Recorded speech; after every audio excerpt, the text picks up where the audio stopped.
নবম পে স্কেলে চূড়ান্ত আপডেট নিয়ে আসলাম আপনাদের সামনে, বিস্তারিত ভিডিওতে থাকছে। প্রিয় সরকারি চাকরিজীবী ভাই ও বোনেরা, স্বাগতম আমাদের বিশেষ আপডেটে। আজ আমরা বিস্তারিতভাবে আলোচনা করব নবম বেতন স্কেল, এর গুরুত্ব, নতুন সুবিধাসমূহ, কার্যকর তারিখ এবং সরকারের দেওয়া সুখবরগুলো। ভিডিওটি শুরু করার আগে চ্যানেলটি সাবস্ক্রাইব করুন এবং বেল আইকন চাপুন, যাতে আপনি আমাদের সকল আপডেট প্রথমে জানতে পারেন। সরকারি কর্মচারীদের দীর্ঘদিনের প্রতীক্ষার অবসান ঘটেছে।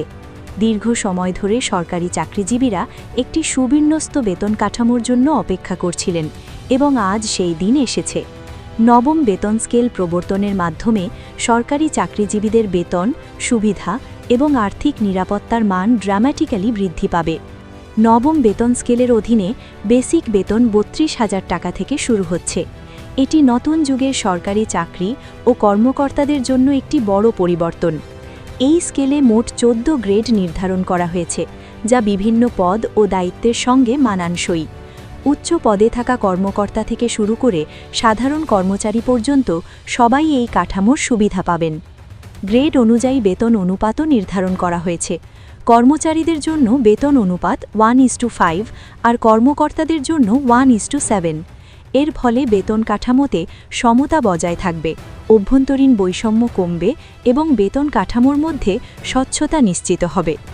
নতুন স্কেলের সঙ্গে এসেছে একাধিক গুরুত্বপূর্ণ সুবিধা, যা সরকারি চাকরিজীবীদের জীবনমান উন্নয়নে সহায়ক হবে। এর মধ্যে রয়েছে পেনশন সুবিধা ১০০% বৃদ্ধি। এর ফলে অবসরকালীন জীবনে সরকারি কর্মচারীরা আর্থিকভাবে আরও নিরাপদ থাকবেন। চিকিৎসা ভাতা ৩,০০০ টাকা বৃদ্ধি, যা মেডিকেল ব্যয়কে যথেষ্ট হ্রাস করবে।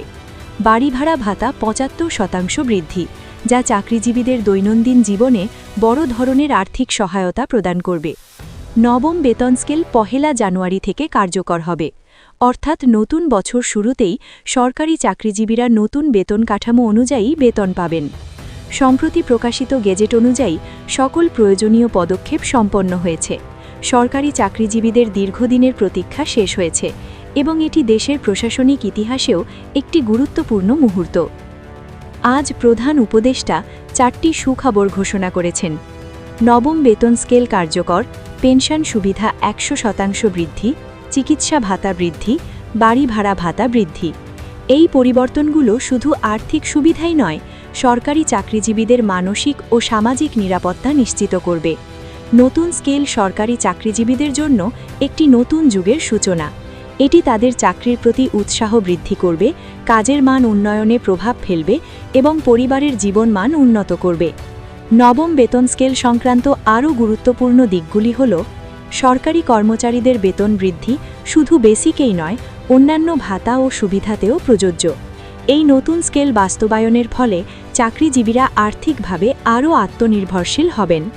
কর্মচারীদের জন্য দীর্ঘমেয়াদী পরিকল্পনা, যেমন ভবিষ্যতের অবসর, পেনশন এবং স্বাস্থ্যসেবা, সবই আরও নিরাপদ হবে। কর্মকর্তাদের জন্য অনুপাত 1:7 নিশ্চিত করে উচ্চ পদে থাকা কর্মকর্তা ও সাধারণ কর্মচারীর মধ্যে সমতা রাখা হয়েছে। প্রিয় সরকারি চাকরিজীবী ভাই ও বোনেরা, এই আপডেটটি আপনার জন্য অত্যন্ত গুরুত্বপূর্ণ। আপনারা ভিডিওটি লাইক করুন, কমেন্টে আপনার মতামত জানাতে ভুলবেন না এবং চ্যানেলটি সাবস্ক্রাইব করুন। আমাদের ভিডিওতে থাকছে সব ধরনের বিশ্লেষণ, চার্ট, ভিজুয়াল ব্যাখ্যা এবং গুরুত্বপূর্ণ তথ্য, যা আপনাকে পুরোপুরি নবম বেতন স্কেল সম্পর্কে জানাবে। ভিডিওটি শেষ করার আগে একটি কথা বলতে চাই। সরকারি চাকরিজীবীদের দীর্ঘদিনের প্রত্যাশা পূরণ হওয়া মানে শুধু আর্থিক সুবিধা নয়, এটি একটি নতুন দৃষ্টিভঙ্গি। সরকারি চাকরিজীবীদের জন্য সরকার যে প্রতিশ্রুতি নিয়েছে তা বাস্তবায়িত হচ্ছে এবং এটি দেশের প্রশাসনিক ইতিহাসেও একটি উল্লেখযোগ্য ঘটনা হিসেবে